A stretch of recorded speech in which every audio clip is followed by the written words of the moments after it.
Góðan dag, hér er ég með Magnús Eiríksson, stór poppara eða rockara. Hvort kallarðu þið poppara eða rockara? Ég byrjaði sem rockari í gamla daga, áður en að Bítlarnir byrjuðu að reyna að rocka. Já. Þá var ég yfir að skoðurum eins og Elvis Presley og kannski má frekar kalla mann rockmann heldur en eitthvað annað. Já. Svo var ég snemma hrifinn af bluesnum og hann er náttúrulega móðurkartaflan í jazzinum og undirstaðan, þannig að ég veit ekki hvað maður á að kalla sig, maður ekki bara að kalla sig tónlistarmann, það er ekki einfaldast eftir öll þessi ár. Hver ertu og hverja mann ertu? Ég er innfæddur Reykvíkingur og foreldrar mínir voru líka innfæddir Reykvíkingar og pabbi minn hét Eiríkur Ólafsson, hann er dáinn fyrir nokkrum árum síðan og var loftskeytamaður. Og móðir mín heitir Rannveig Axelsdóttir, hún er líka sömuleiðis farin. Hversu lengi ertu, eða búðin sem er í Rín, það kallar hann ekki Rín? Jú. Hversu lengi ertu búin að reka hana og hvernig þessi búð á nokkuð langa sögu? Hver er sagan hennar og hvernig komst þú inn? Inn í hljóðfæraverslunina Rín? Já. Ég kom inn í hana, má segja, ég byrjaði að vinna í Rín fyrir mjög löngu síðan og það leyti kynntist í konunni minni sem var dóttir mannsins sem stofnaði þetta fyrirtæki. Þannig komum við eiginlega inn í fyrirtækið og í dag er staðan þannig að þetta er fjölskyldufyrirtæki, ég á þetta ásamt sonum mínum, þremur. Og hvernig gengur að reka svona plötubúð? Gengur þetta alveg þokkalega, eða svona hljóðfærabúð? Gengur þetta alveg þokkalega? Þetta gengur bara eins og annar rekstur, stundum vel og stundum illa.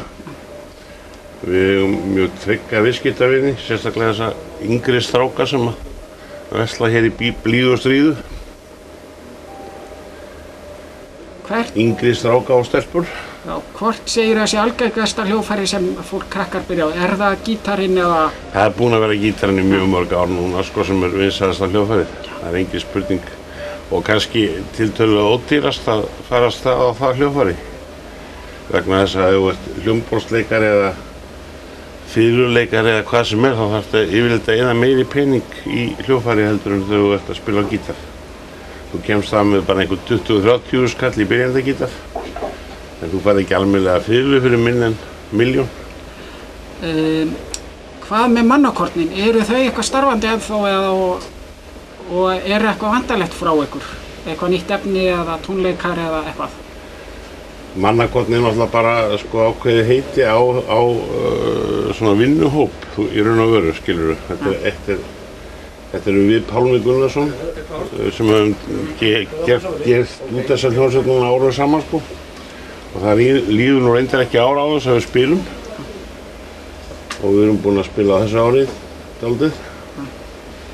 Okkur langar að gera eina skífu enn undir þessu vinnuheiti Mannakorn og við erum að semja við Senu útgáfu á henni. Eru þið að tala að það komið þá út jólin? Ekkert endilega, það er ekkert komin neitt ákveðin útgáfu dagur eða þrýstingu frá hendi væntanlegs útgefanda. Það er eins og seinasta platan ykkar, var það ekki seinasta platan ykkar sem Maríulagið kom á? Jú, einmitt, það passar. Það var mjög einmitt svona, mér var mikið styrt á því, þess að kona mín heitir María. Hún heitir María, já. Stúlkan sem færi með drykkin heitir María. Já, einmitt. Þú hefur notað á hana? Já. Hefurðu sagt það við Maríðina? Já. Já. Hún er mjög hrifin af laginu samt. Þetta lag hefur náttúrulega mjög flotta melodíu. Já, þetta er náttúrulega svona bara sumarlag. En hvað með, áttu eitthvað uppáhalds Mannakornslag í kringu tíðina eða uppáhaldslag eftir þig? Það breytist nú kannski af því að ég er búinn að semja svo mörg lög ég er búinn að semja líklega yfir 400 lög og texta. Þannig að það er nú bara eftir því hvernig skapið maður í þennan dag. Ég skal bara nefna núna kallinn er komin í land, við vorum að tala föður minn, Eirík Ólafsson, og samt ég það til minningar hann. Og við segjum bara það sé uppáhaldslagið mitt í dag. Hvað með þess að lög eins og göngum yfir brúna og svona, það virðist eiga mjög vel við þjóðfélagi í dag. Það lag var það ekki á svolítið undan sínu tíma?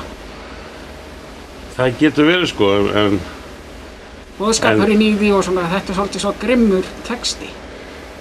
Þessar stóriðjuframkvæmdir í sambandi við álverin, það lagðist snemma dálítið illa í mig sko. Og kannski út af forsendum sem að voru þær á þeim tíma að það kom ágætur maður fram, einhver hagfræðingur sem að sagði að álvinnsla væri alveg glötuð út frá orkulegu sjónarmiði. Því að þeir sem kaupa okkur álklumpana, það eru þeir sem græða. Þeir bræða þá aftur upp og búa til eitthvað úr álinu sem að kostar miklu meiri pening, skilurðu. Þannig að við erum ekki að græða á álinu heldur einhverjir aðrir. Og að vera með svona orkufreka og mengandi stóriðju hérna á Íslandi, það lagðist mjög illa í mig og leggst reyndar illa í mig enn, sko. Nema hún sé notuð til einhvers góðs, eins og til þess að fullvinna úr álinu, það verður allt annað mál, sko, skilurðu. Og eins að ef við verðum að rækta lífrænt með rafmagni, eða gera eitthvað að viti, sko, það sem við búum til alvöru verðmæti. En þetta er bara mín skoðun, sko, margir aðrir eru allt annað skoðun og vilja byggja sem mest af álverum.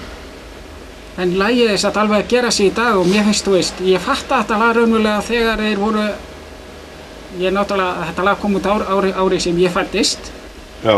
Og þú veist, ég fatta þetta lag raunverulega, þú veist, þegar það var farið að tala Kára Gnúpsson og þá var eitthvað útvarpsmaður sem spilaði þetta lag og þá raunverulega fattaði ég meininguna með því. Ég hafði bara alltaf ekkert verið að pæla í textanum. Eins og maður fattar oft einhverja texta, bara allt í einu.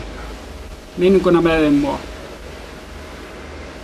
Já, stundum verður maður líka bara heppinn og tíðarandinn vinnur með manni í textagerðin, en margir textar verða náttúrulega mjög hallarislegir og out of date, sko, þegar tíminn líður. Það sem að einu sinni brann á mönnum, það eldist mismunandi vel og yfirleitt er að ekkert mjög gáfulegt að vera að predika eða vera fyndin í þessum poptextum. Það samt, hvernig fæðist lagið hjá þér? Tekurðu bara upp gítarinn eða þarftu að leggja þig fram eftir því eða geturðu gert það bara? Lögin eru bara hérna, þú veist, þú tekur bara gítarinn svona.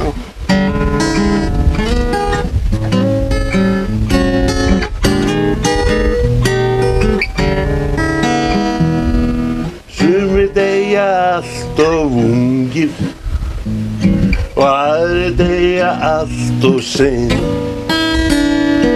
Ef þú ætlar að segja einhver orð, skilur, þetta reyndar hef ég aldrei sett á eitt eða neitt, ég var bara að búa til núna fyrir því til þess að taka dæmi það að lagi býr bara í því hljóðfæri sem þú ert að glamra á, sko. Bara allt í einu, bara grípar hann upp og kveikir á teipinu eða... Og svo náttúrulega notar bara tölvuna í hausnum sem er búin að heyra 100 milljón þúsund tóna í raðir og pikkar eitthvað út úr því eins og tölva sem þú situr á random. Ég hef verið satt lent í því. En svo náttúrulega getur þú lent í því að vera með einhvern texta sem að þú finnur ákveðin anda og þá lendur þú í þeim vanda að ná þeim hljómi í lagi sem er í textanum. Ef það tekst vel þá var það mjög skemmtilegt. Ég hef verið eitthvað talent í því að vera búinn að semja lag og ætla að fara að spila það og þá er þetta allt í einu eins og eitthvað Beatles-lag eða Stones-lag eða eitthvað svoleiðis. Nei, vegna þess að ég kann þau öll. Já. Þannig ef ég væri að reyna að byrja að spila eitthvað lag sem væri til dæmis eins og Mitchell, sem reyndar þú heyrir oft í brot úr Mitchell í hinum þessum lögum. En ég myndi heyra strax ef ég verið byrjað að hrifsa svo mikið úr Mitchell að ég kann lagið og hef spilað það. Ég var svo lengi í hljómsveitum sem að spiluðu ábreiður eða eins og sagt er á leiðindamál í dag eða bara cover, já. Og ég var til dæmis í danshljómsveit sem hét Pónik og Einar og var mjög vinsæl á Beatla-tímabilinu. Og við tókum lögin bara alveg leið og komum út á hljómblötum frá Bandaríkjunum eða Bretlandi og æfðum þau. Varst ekki eitthvað rekinn úr hljómsveit fyrir að spila Jimi Hendrix? Það var nú fleira sem kom til, sko. Ég heyrði þá sögu bara. Já, minn tími var bara kominn, sko. Ég var búinn að vera nógu lengi í þessu bandi að spila ábreiður lög og mér langaði alltaf þess að það í svona meiri töffara hljómsveit og gerði það. Stofnaði hérna Blues Company 1968 ásamt Erlendi Svavarssyni og Garðari bassaleikara. Og það var bara tríó í anda Cream til dæmis, eða Jimi Hendrix. Þá voru þeir svona þungir, eins og Cream og... Við vorum rosa þungir, sko. Það voru eiginlega, við vorum þyngstir á tímabili og óðumenn held ég, með Finn Torfa og Jóhann G. innanborðs. Þetta var svona þessi Cream og Jimi Hendrix andi, sko. Svo spiluðum við líka fullt af bandarískum blúslögum. En hefur þið satt gefið út eitthvað af svona blúsefni? Nei, ég hef ekki gert það. Nema ég náttúrulega laumaði einum blúsinn í Mannakotna-programmið og eins líka gert pínlítið með honum með Káká, með Kristjáni. Við höfum spilað eiginlega hér bil heila blúsplötu saman, sko. Það var fyrsta plata sem við gerðum saman, Ómissandi fólk.